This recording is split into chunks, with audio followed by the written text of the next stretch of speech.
Are you guys thinking about starting a direct-to-film business, or maybe adding direct-to-film to your current business, or even starting it as a side gig? If so, stay tuned. You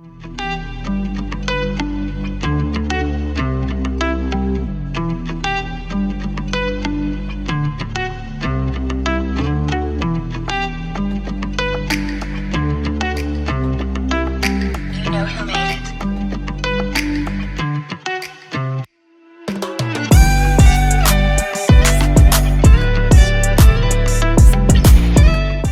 Hey everyone, welcome back.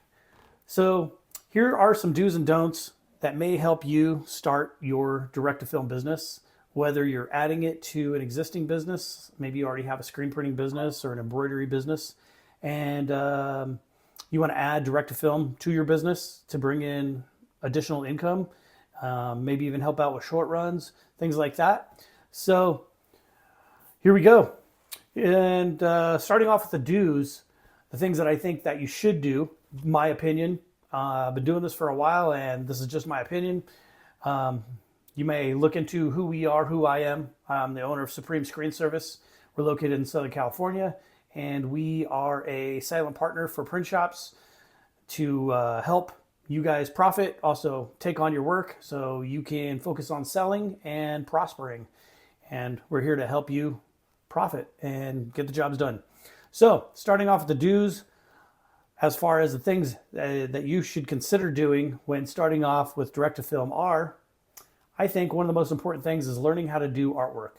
And I don't think you need to be an expert at doing artwork or even creating artwork. It's more so prepping the artwork for your direct-to-film company to print it for you. The basics, learning what resolution is. Most every direct-to-film company is going to want 300 DPI. However, some of the companies out there will let you upload whatever it is that you upload. They might have a little warning on the screen saying it's low resolution, but if you don't know what you're doing, then resolution doesn't really mean anything to you. So learning what resolution is, DPI, dots per inch, this is really important, and it will really show in the end product. So I highly recommend looking into that. I'm sure there's other YouTube videos out there as to what graphic resolution is. And one thing I really want to point out is the artwork that you see on websites is generally low resolution. So if you go to a company and you're looking to get the logo off of, say, your local mechanic's website, download that and print them some shirts, not really recommended. Websites are built for low resolution. Monitors are made to enhance the resolution of the files that are uploaded on those websites. So you don't really want to do that. You can download those files and send it out to a vectorizing company to get yourself a good file if you don't want to bother the customer with those things. Vectorizer AI, and there's a few other websites that can help you out with getting a good quality resolution file for your direct film prints. Also learning what a transparent background is. That's really important. No matter what type of file that you're going to be working with, you don't want to print a background. Try saying that 3 times fast. Anyways, yeah, so you may have seen some rookies print some shirts, and what it is, just a big box around it, like a white background. Maybe they used a JPEG file, and that's fine. Getting started, don't be afraid. See, I'm already getting into the don'ts. Anyway, let's continue with the do's. So yeah, understand what a transparent background is. Generally, that's a PNG file that you'll want to either learn how to design. Try Canva. That's a good starting place. Affinity Designer is another really good starting place for designers. I believe that's around $50, $60, and you actually own the program compared to like Adobe or CorelDRAW. Those are great programs too, but they're very expensive, and they usually have monthly subscription fees. Affinity, buy it once and you're done. Canva, I think it's $15 a month, and it is a good starting place because they have a lot of great images on there, and you can download it for high resolution. Also, one place I really highly recommend for getting artwork is Kittl. That's KITTL.com. It's a great resource. Not only does it have amazing artwork on there, you can change what the artwork says. A lot of it is illustration, a lot of fashion forward type of designs, and it's a great place to mess around. I think their subscription is around $15 a month, so check that out. Really, really good resource there. I get no benefit by telling you guys about these. Just things that I use from time to time to help me get the job done to find artwork. So yeah, those are some of the basics. There, I will link another YouTube video down in the description below for a video we made a couple years ago on how to prep your art for doing direct-to-film transfers, how to size it, a certain amount of margin around the edges and things like that. That will really help you not waste money and when you not waste money when you order your direct film transfers, because if you have a lot of space around the outside of it, the size of your background is the price you're going to be paying for your transfers, whether you go through Supreme Screen Service or you get it from any other company out there. The size of your file is generally going to dictate what you pay. So check out that video in the link below. Another thing you're going to need when doing direct film transfers is a heat press. And there is a wide variety of heat presses out there on the market. If you really have a great budget, I think Hotronix is the best press out there. Supreme Screen Service sells a really nice press that is very affordable. I'll put a link to that here in the description below as well. Not really trying, that's not what this video is about. I'm not trying to push what I do. I'm sure I will here just by talking about it because I am biased. I believe Supreme Screen Service is great for helping you guys profit. Anyways, so yeah, I don't think you have to have the best heat presses to get started. I'd just go on Amazon if you have a budget of just a few $100s and get what you can get. I think they have a 10x10 for like $250, and that's fine if you just want to get started and play around and, you know, kind of fill it out. And then once you get going, some of the better presses out there, you don't even have to clamp it down. You just push 2 buttons. It's air powered or even electrically powered, and it does all the work for you. And the great thing about that is it eliminates fatigue. If you have hundreds of shirts to do and you're constantly pushing down and you're wearing yourself out, they make machines out there that will really help you produce. All right, I got to stop saying Here we go. Just general business, if this is what you want to do as a business and not a hobby, is understanding what your goals are. What is it that you're trying to do here? And it's different for everybody. Is this a side gig, something, maybe you have a job and you get home at night and you want to make another $100 a day. I don't think that would be a problem whatsoever. You could easily do it. Or is this a hobby? Is this just something you want to make sure it's for your friends when you go to the river and go boating or, go out off-roading? And if so, great. That's awesome. There's tons of resources out there for you to do that. I know crickets are really popular with side gig folks, and that's a great entry-level way of getting going. Nothing wrong with it whatsoever. So definitely need to do artwork, get yourself a heat press, and understand your goals. The next thing I would say is if you are doing this as a business, understand or identify who your potential customers are. And that might be kind of tough. That might be a sticking point where how am I going to get business? What am I going to do? Am I going to start social media? Am I going to go hand out flyers?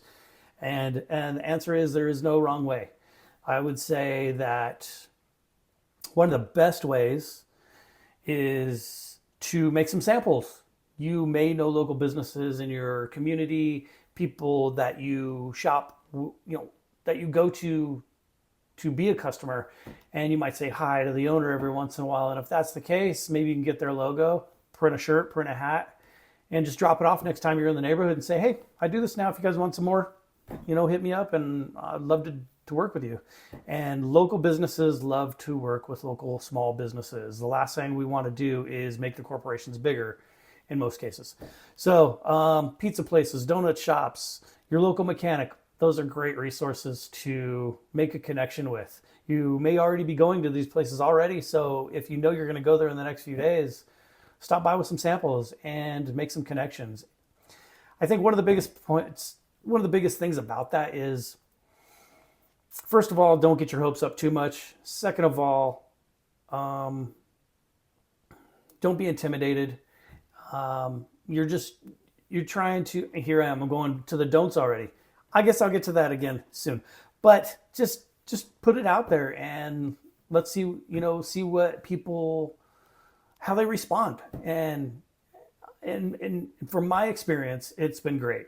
I started 27 years ago. And when I started my printing business, I went door to door, handing out flyers, getting to know people in the neighborhood. And I had a route from 10 a.m. to 2 p.m. every day. This is back in '98 when there wasn't social media and it was so easy to get in contact with people in your local community.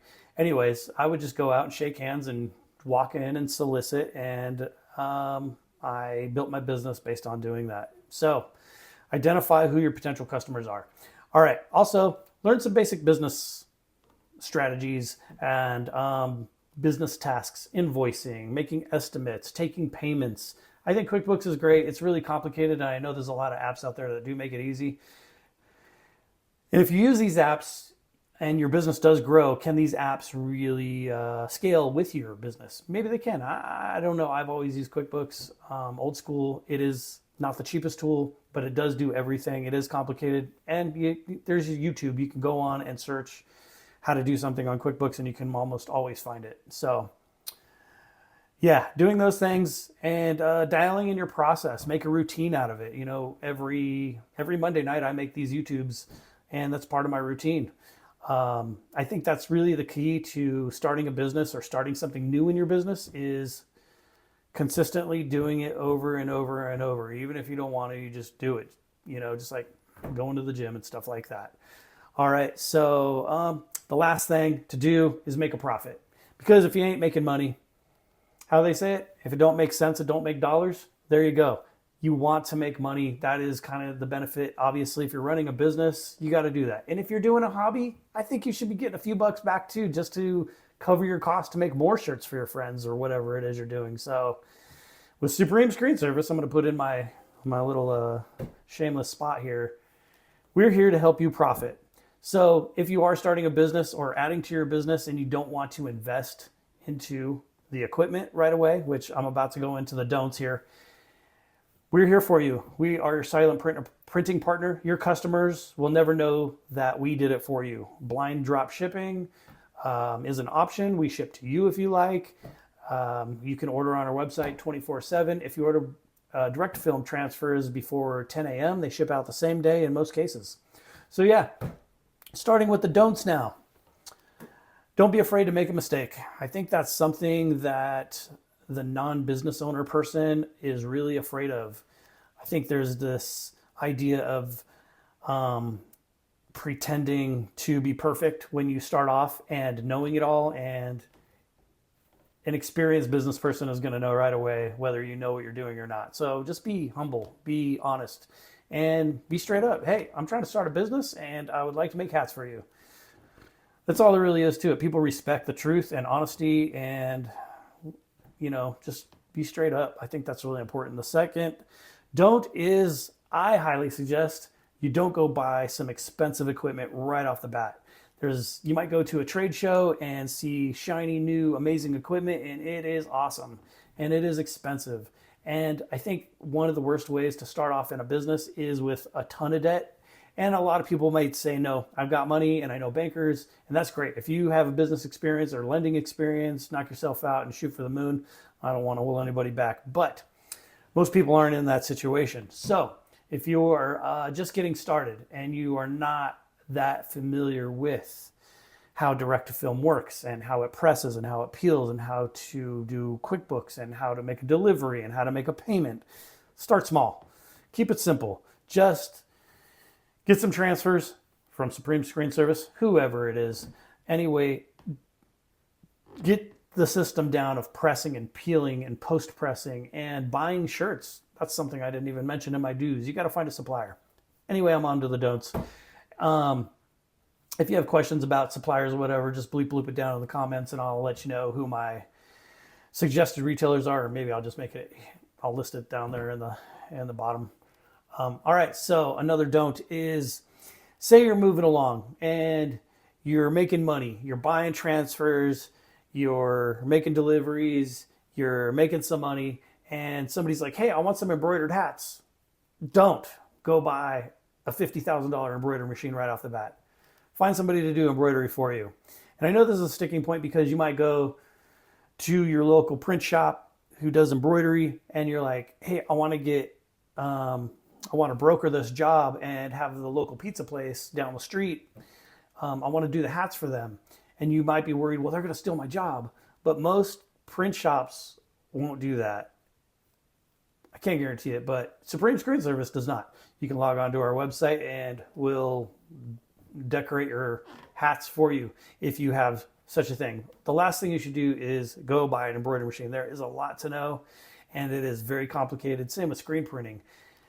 Direct to film is one of the easiest things to do in the industry, in my opinion. Basically, press it, peel it, and move on. Now, with screen printing embroidery, it is very, very complicated. There are stitch counts and different kinds of needles and different kinds of threads and screen printing inks and squeegee strokes and angles, on and on and on. I have staff that have been working in the industry for over 30 years, several of them, and we still learn every day. Not that we aren't great at what we do, but in every industry, every once in a while, something comes across that you don't see very often, and here we are doing it. So I think that's the last thing you really want to even deal with when you're starting off. I highly suggest keeping it simple, focus on making customers happy, making those few connections that you have right at the beginning very special, and don't overpromise. Don't say that you can do stuff that you can't do. There's nothing wrong with experimenting and dabbling in things, but be very careful, I guess is what I'm saying. And to go along with that, my last don't overextend yourself financially or physically. Let us help you. We're here to be your silent partner. We can, let's say you did some samples for the local pizza place or mechanic down the street, and he's like, I want 500 shirts. Well, you're like, oh man, that's a lot of pressing. Even if I order the transfers, we can screen print the job for you. We can direct to film and press the shirts for you. I have a lot of customers that are advertising agencies, and they want no part of the production process. They're like, here, we'll send you the shirts, we'll send you the artwork. You take our artwork and press it on the shirts and drop ship it to our customers. We're going to move on and make more sales while you do the work. I guess I'm biased in that way in saying that, but that's what we're here for. And at what point, I think I made a video about this a few weeks ago, is at what point is too many shirts too many for you? Everybody's got a different answer. Is it 100 shirts? Because I know a lot of people who have a small press, and 100 shirts would take them all day and thoroughly exhaust them. And I have other customers who could do 1,000 a day, no problem. However, sometimes those customers get 5,000 shirt orders, and then they're like, okay, I got to send this out. And so knowing those limitations, there's nothing wrong with that. And that's why we're here to help. I know this was a shameless plug, and to a degree, but I am here to help the industry, help people get started, and be there for you. So if you have any questions, bleep them down in the comments, and I look forward to seeing you next week. Take care.